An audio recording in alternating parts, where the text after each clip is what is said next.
अस्सलाम वालेकुम फ्रेंड्स, कैसे मिजाज हैं आप लोगों के? उम्मीद करता हूँ बिल्कुल ठीक होंगे। आपको वीडियोस पसंद आ रही हैं, इसका बहुत शुक्रिया। अच्छा जी, आप लोगों की भरपूर ख्वाहिश, आप लोगों की भरपूर सपोर्ट, आप लोगों की भरपूर तारीफों की वजह से एक मरतबा फिर हमने जहमत दी, हमारी खुशनसीबी कि हमारे साथ जो शख्सियत मौजूद हैं वो आप लोगों ने बहुत पसंद करते हैं। इसका बहुत शुक्रिया। और हम इनसे इब्तिदा में ये कमेंट भी लेंगे। हमारे साथ हैं, आप गुज़िश्ता 25 साल से दरस तदरीस के शोबे से वाबस्ता हैं। Currently working as a director in Casbit Institute, has been the den of its research department as well. So let me take this privilege to welcome Mr. Karamatullah Hossaini साहब। अस्सलाम वालेकुम सर, कैसे मिजाज हैं आपके? Walaikum assalam, Wakar. It's again a very interesting topic that you have given me, and it's my pleasure to actually discuss that topic with you. और एक बहुत बड़ा आपने मेरे ऊपर जिम्मेदारी डाल दी है कि मैं एकेडमिक रिसर्च के हवाले से आपसे बात करूं और आपके व्यूअर्स से बात करूं. It's a heavy burden that you have put on me because research is a very vast field और मैं अपने आप को इसमें जस्ट टॉडलर समझता हूँ, बिगनर समझता हूँ.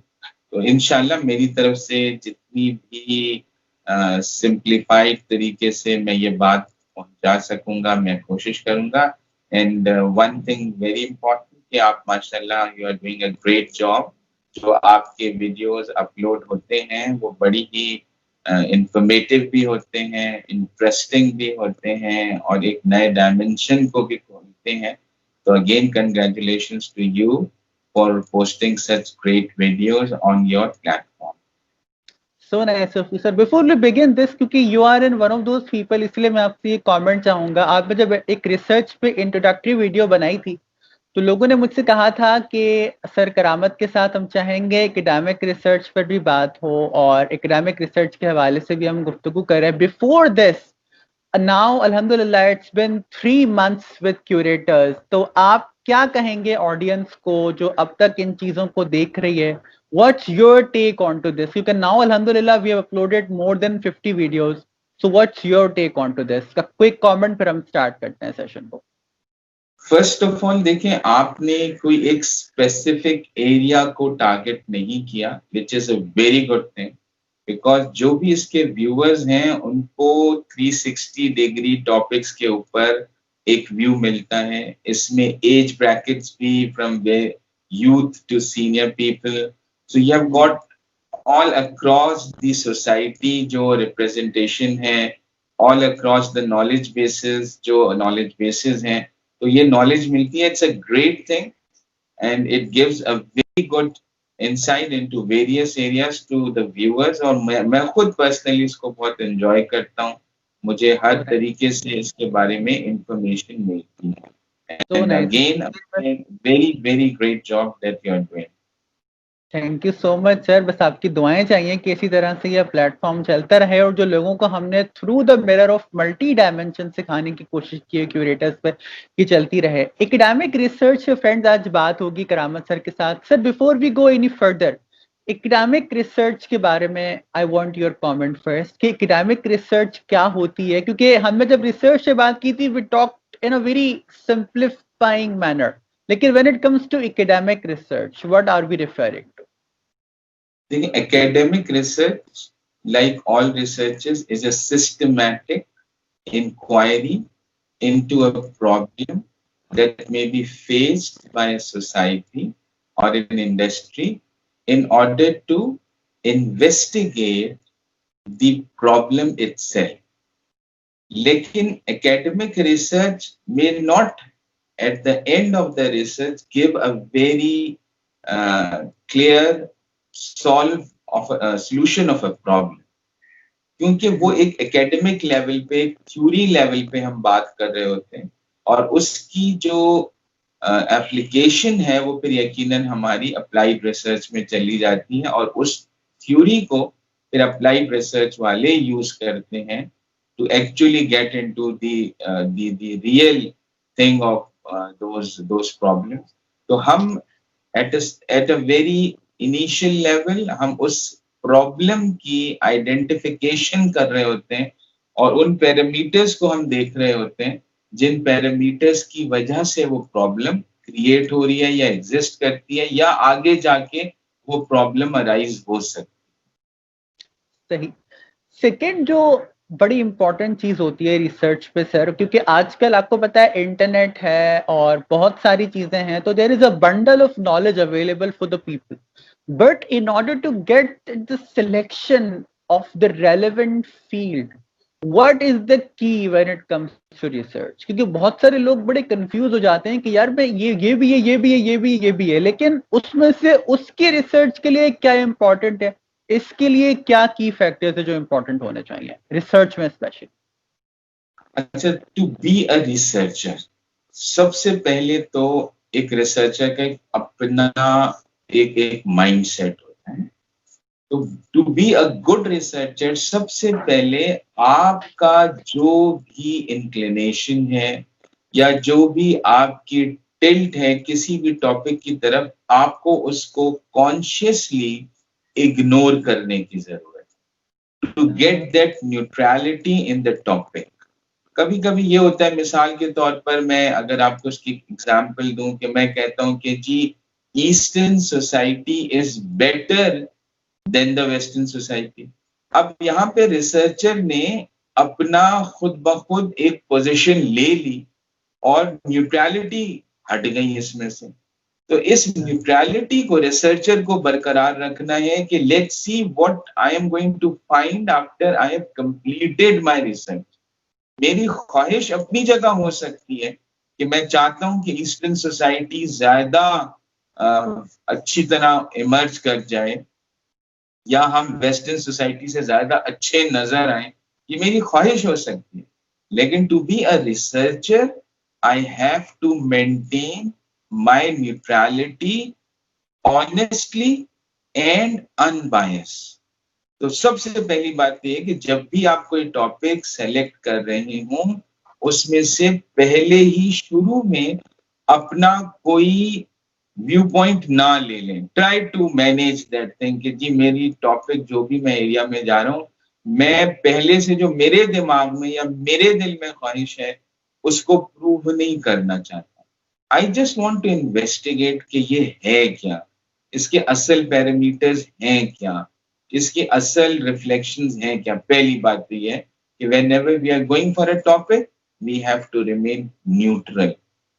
दूसरा most important aspect whenever we are actually going for an academic research topic selection या area selection, कभी कभी कुछ टॉपिक्स बहुत ही कैची से बहुत ही क्लासिकल लग रहे होते हैं और उसकी फ्रेजिंग उसकी फ्रेमिंग बहुत खूबसूरत नजर आ रही होती है और आप समझते हैं यार इस जैसा टॉपिक तो मैंने आज तक देखा ही नहीं, रिसर्च फैटर्निटी ने शायद इसके ऊपर काम ही नहीं किया।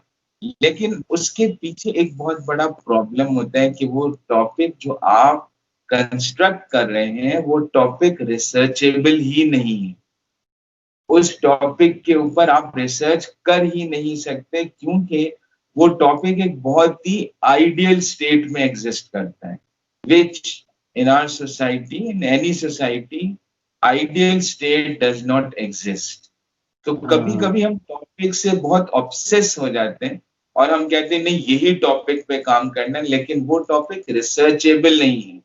वो टॉपिक जो है वो, मिसाल के तौर पर अगर कोई शख्स ये बोले कि मैं समंदर की मखलूक के ऊपर रिसर्च करना चाहता हूं और वो समंदर की मखलूक जो सबसे डीपेस्ट डेप्थ ऑफ द सी में रहती है।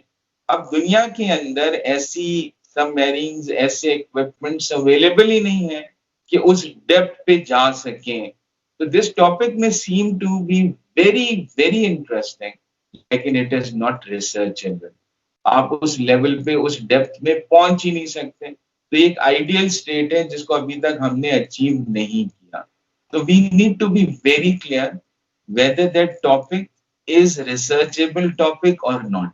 ये दो बहुत इंपॉर्टेंट पैरामीटर्स हैं मेरे नजदीक to remain neutral. Number one, to construct a research topic or a research area which is researchable, उस पे रिसर्च की जा सके, जो आपके पास फैसिलिटीज मौजूद हैं, वो फैसिलिटीज उस रिसर्च के सपोर्ट के लिए एनफ एंड एडिक्वेट है।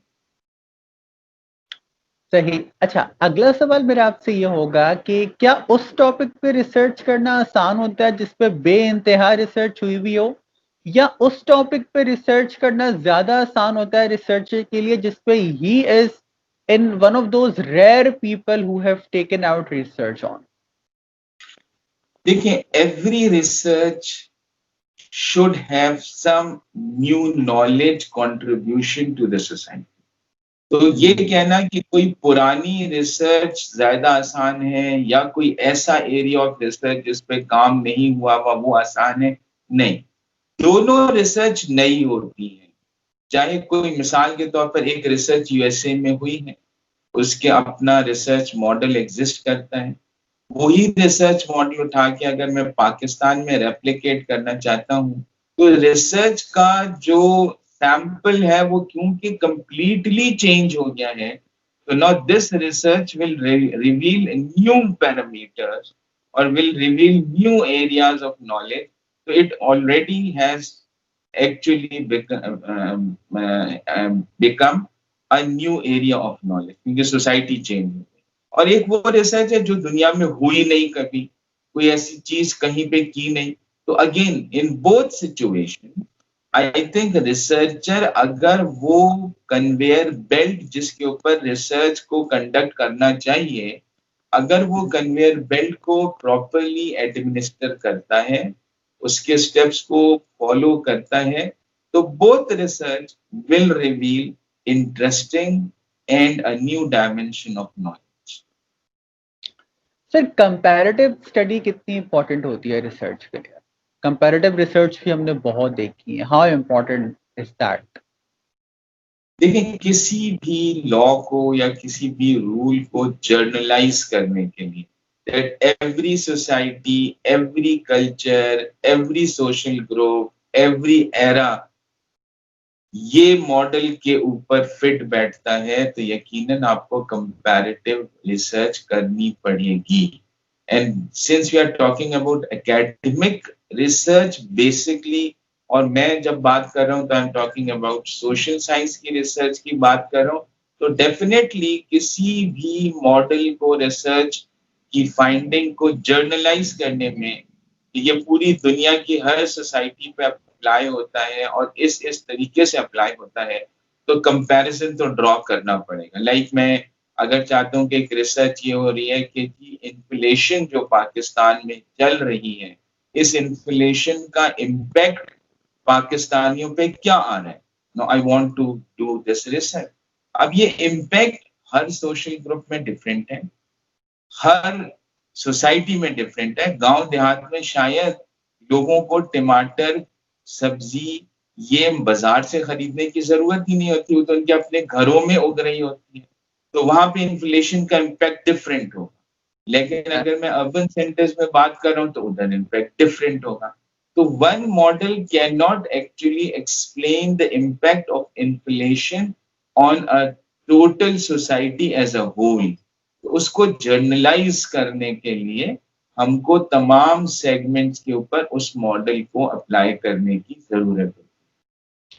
एब्सोल्युटली, यकीन करें सर, इतना जबरदस्त टॉपिक है और ये इतना वास्ट टॉपिक है, इतना स्कॉलरली आप जैसे कहते हैं टॉपिक है कि इस पर हम जितनी गुफ्तगू करें मेरे ख्याल है उतना कम है। और इससे पहले कि हम गुफ्तगू को एंड करें, आप मैसेज क्या देना चाहेंगे लोगों को, खास तौर पे उन लोगों को जो एकेडमिक रिसर्च अभी स्टार्ट कर रहे हैं? What would be your message to them?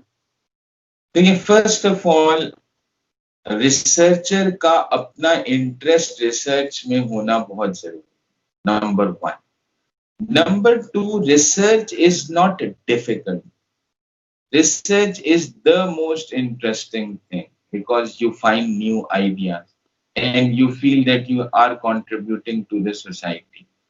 जो हम कोर्सेज पढ़ते हैं ना, जो हम बुक्स पढ़ते हैं, उनसे ज्यादा मजा आपको रिसर्च में आता है, प्रोवाइडेड कि that you are ready to take on that challenge, उस चैलेंज को, यानी कि आप इंडक्टिव रिसर्च करें या डिडक्टिव रिसर्च करें, पैरामेट्रिक रिसर्च करें, नॉन पैरामेट्रिक रिसर्च करें, क्वालिटेटिव रिसर्च करें, क्वांटिटेटिव रिसर्च करें, कुछ भी करें, किसी भी एरिया में थ्योरीज को चैलेंज करें, आप फिलॉसफीज को चैलेंज करें, जो भी आप करें, लेकिन आपका अपना इंटरेस्ट उस रिसर्च में होना बहुत जरूरी है। And as a personality you need to have neutrality. आपको रिसर्च की जो भी फाइंडिंग मिले, चाहे वो आपकी ख्वाहिश के मुताबिक हो या आपकी ख्वाहिश से हट कर हो, you need to be honest in giving that knowledge to the society. Absolutely sir, अल्लाह ताला आपको खुश रखे और ये खुशनसीबी है जी क्यूरेटर्स की कि इस टॉपिक पर मैं चाहूंगा कि आप लोग इस डिस्कशन को सुनकर कमेंट सेक्शन में बताएं कि व्हाट एग्जैक्टली यू वांट, क्योंकि देखें ये इतना बड़ा टॉपिक है कि हम इसको जितना सिंपलीफाई कर सकते हैं वो हम करेंगे, लेकिन आप अगर किसी पर्टिकुलर टॉपिक पर चाहते हैं, किसी पर्टिकुलर, क्योंकि लिटरेरी रिसर्च ज़ाहिर होती है, इसके अलावा सोशल रिसर्च होती है, इकोनॉमिक रिसर्च होती है, अगर if your comments would be तो हम उसको एक सेपरेट टॉपिक को भी रिसर्च पे बात कर सकते हैं। और वी आर ऑनर्ड अगेन कि करामत साहब आए और उन्होंने इस पर बात की, और again we will be inviting him और वो यकीनन आपके साथ आके गुफ्तगू करेंगे। But for that you need to watch these video, subscribe to our channel और कमेंट में जरूर बताइएगा, फीडबैक जरूर दीजिएगा, ताकि ये जो रिसर्च का एक सीरीज है हम इसको कंटिन्यू कर सकें। सर आप एक बार तो फिर आपका बहुत शुक्रिया, और हम आपको जहमत देते रहेंगे इस प्लेटफॉर्म पर कि इस टॉपिक पर आके आप हम सबको एड्रेस कर सकें। अपना और अपने गिरदनवा के लोगों का बहुत ख्याल रखिएगा। मुझे और करामत साहब को अपने दुआओं का किसी कदर हिस्सा जरूर बनाइएगा। जिंदगी ने वफा की और हालात साजगार रहे तो आपसे बहुत जल्द एक और इंटरेस्टिंग वीडियो के साथ मुलाकात होगी। उस वक्त तक के लिए इजाजत दीजिए। अल्लाह हाफिज एंड स्टे क्यूरियस। अल्लाह